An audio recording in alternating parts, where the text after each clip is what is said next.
how to view card number on a nationwide mobile app. So the very first thing that you do if you're using your phone is just head directly to your Google Play Store if you're using an Android device and just look for nationwide mobile app or nationwide app.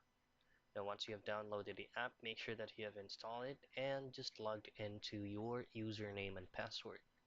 Now for you to be able to have access of all the cards that you have, all you have to do from your dashboard is to tap on a current associated card that you wanted to view. Now once you're there, all you have to do next is go to a specific option that says manage cards.